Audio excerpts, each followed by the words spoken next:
तड़प तड़प के इस दिल से आह निकलती रही, मुझको सजा दी प्यार की, जो लुट गए हाई कोर्ट में हम लुट गए। कुछ जय हिंद साथियों, नमस्कार।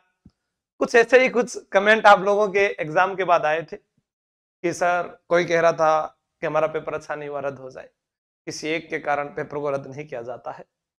अब एक पेपर के बाद में ये जिज्ञासा सी बनी रहती है कि कट ऑफ क्या रहेगी, मुझे टाइपिंग टेस्ट की आवश्यकता है या नहीं है। जैसा मैं हर बार कहता हूं कि प्रत्यक्ष को प्रमाण की आवश्यकता नहीं है, लेकिन फिर भी आज के इस कलयुग में हमें कुछ ना कुछ उनको प्रमाण देना पड़ता है। जैसा आंसर की के बाद में हम अलग अलग जगह देखते हैं, कोई इसका उत्तर ये बताता है, कोई इसका उत्तर ये बताता है। उसके अकॉर्डिंग हम कभी खुद को 200 नंबर के ऊपर ले जाते हैं, फिर कभी पीछे ले आते हैं, फिर हम कहते हैं कि ये गलत हो गया।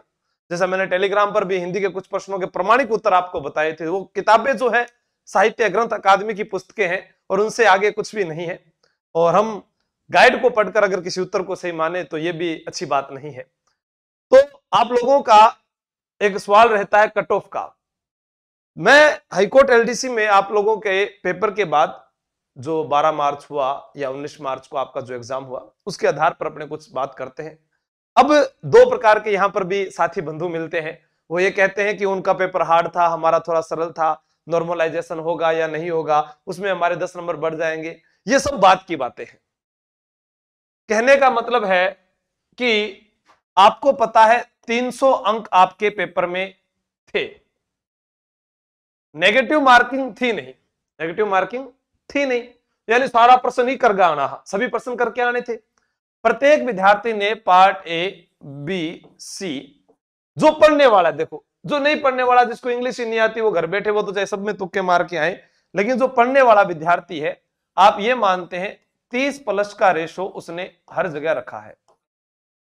ठीक है, 30+ का रेशो रखा है उसने, यानी आपके पास में 30+30+30। ठीक है, जैसे अभी मैं आपको कहूं 30+30+30+, आपके सामने ये नंबर आ गए 90, ये तो रहेगा ही रहेगा।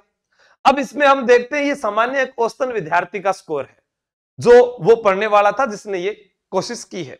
अब हम कहें कि हिंदी में वह अपने नंबरों में 10% बढ़ा सकता है, इंग्लिश में वह 2 नंबर बढ़ा सकता है, किसी ने करंट पहले पढ़ा हो तो वो 5 नंबर बढ़ा सकता है।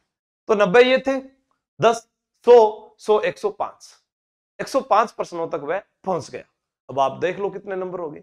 उसी को आधार बनाते हुए आप किसी भी वर्ग के हैं, कहीं से भी आपने तैयारी की है, आप इसको देखें। पद आपके पास 2756 थे, लगभग हम कहें कि 70% विद्यार्थियों ने जो है परीक्षा हॉल में जो हाजिरी लगाई है, उसमें से टाइपिंग टेस्ट के लिए आपको पता है कि 13,700 के लगभग 5 गुना विद्यार्थियों का जो है नाम आने वाला है। इसमें हम देखते हैं कि सामान्य वर्ग, ओबीसी वर्ग, ईडब्ल्यूएस, एससी या एसटी, एमबीसी जो भी है, टाइपिंग टेस्ट में अब आप आगे निकल सकते हैं। मैंने एक लाइन लिखी है, कई बार होता है कि घर में दौड़ते हुए घोड़े की तस्वीर और उगते हुए सूर्य की तस्वीर लगाने से कोई आगे नहीं निकलता है, उसके लिए घोड़ों से तेज दौड़ना पड़ता है और सूर्य उदय से पहले उठना पड़ता है, तब जाकर वह सफल बनता है। तस्वीरें लगाने से कुछ नहीं होगा, किसी के कहने से भी कुछ नहीं होगा, मेरे कहने से भी नहीं होगा। कहना किसका होगा? आपकी अंतरात्मा। मैं बार बार कल से एक बात कहते जा रहा हूं कि दिल और दिमाग में बगावत लाजमी है मेरे दोस्त। मुझे नहीं पता कि आपके नंबर क्या बन रहे हैं, वो तो आप कमेंट बॉक्स में आज बताओगे कि मेरा नाम ये है, मैं इस कैटेगरी से हूं और मेरे इतने नंबर बन रहे हैं। उसके बाद ये होगा कि वाकई आपने मेहनत की थी और उसका ही ये परिणाम है। हम यहां देखते हैं कि मैंने यहां 195 लिखा है, 210, कुछ ये भी कहेंगे कि 200+ तो जाएगी जाएगी, तो मैंने वो सारा ही लिख दिया। उस पहले वाला पेपर ले लो, चाहे 19 वाला पेपर ले लो, कोई भी हो, आपके अगर स्कोर यहां इस वाली कैटेगरी में आ रहा है तो आप टाइपिंग कीजिए।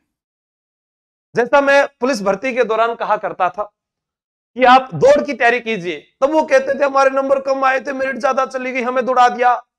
दौड़ने से स्वास्थ्य आपका सुधरा, मोटापा आपका कम हुआ, स्टेमिना आपका बढ़ा, तो टाइपिंग करने से बहुत सी चीजें आप सीख गए। आप किसी भी प्राइवेट कार्य में जाएंगे, वहां पर आज इस आधुनिक युग में टाइपिंग की आवश्यकता पड़ती है, तो उससे आपकी टाइपिंग अच्छी होगी तो कहीं ना कहीं कोई जॉब तो मिलेगी। टाइपिंग सीखने से कोई चीज का नुकसान थोड़ी ना हो रहा है। तो जो चीज ये वाली है इसको तो सीखिए आप।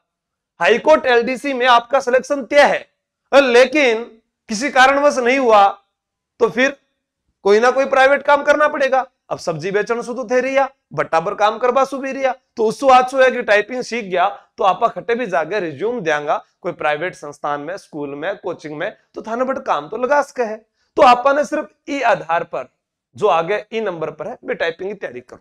अब यहां तक जाएगी उसको अपने देखेंगे, आगे क्या होगा उसको किसने सोचा है, आज क्या होने वाला है उसको सोचिए। और सरकारी नौकरी ये तय नहीं करती है कि आपका जीवन कैसा होगा। अगर आपके मन में यह है कि मुझे जो है लो लकड़ी बेचने हैं तो आप भेज सकते हैं। आपका जीवन यह है कि मुझे कबाड़ी का कार्य करना है, कर सकते हैं, ठीक है। बहुत सारे लोग ऐसा कार्य कर रहे हैं लेकिन वो अपना जीवन यापन कर रहे हैं। यह करता है कि आपने इस पद के लिए कितनी शिद्दत से मेहनत की थी और उसका परिणाम अब क्या निकला है। मैं ये भी मानता हूं कि जैसे इस पार्ट में आप लोगों को कहा गया भी जीके में ये आएगा और उसके बाद अदर जो पर्सन है वो भी पूछे गए, ऐसा होता है। लेकिन हम ये नहीं कह सकते, अपने आप को नहीं कोस सकते, वो सबके लिए बराबर है। तो सबके लिए ये इधर वाले जो भी हैं वो अपनी तैयारी करें। अब कोई कहेगा कि इसमें मैं महिला हूं तो मेरे इतने नंबर आ रहे हैं, मैं पुरुष हूं तो मेरे इतने नंबर आ रहे हैं, तो वो आप इसके अंदर समायोजन बिठा सकते हैं। इतने आप भली भांति जो है अरे इस जीवन की परीक्षा में खुद का व्यक्तित्व का निर्माण कर चुके हैं और आप इतना आगे बढ़ चुके हैं कि खुद के लिए क्या सही है क्या गलत है उसकी पहचान कर सकते हैं। मेरी ओर से शुभकामनाएं आप सभी को है। टाइपिंग में आप जितने ज्यादा नंबर लाएंगे उतना आप आगे चले जाएंगे। हो सकता है आप यहां पिछड़ रहे हैं तो कोई ऐसा भी तो हो सकता है जिसको पहली बार ही चलाना पड़ रहा है। तो ये तय करता है ये आपका सिलेक्शन टाइपिंग टेस्ट। उसके लिए मेहनत कीजिएगा, सीखे तो भी अच्छा है, पीछे रह गए तो भी अच्छा है, कहीं ना कहीं तो कोई मुकाम जरूर मिलेगा। नकारात्मकता जीवन में अगर आ गई तो कभी भी कामयाब नहीं हो सकते। हमेशा पॉजिटिव रहे, मेरी शुभकामनाओं के साथ। जय हिंद, जय भारत। आपके नंबर मुझे जरूर बताना। धन्यवाद, इंतजार रहेगा।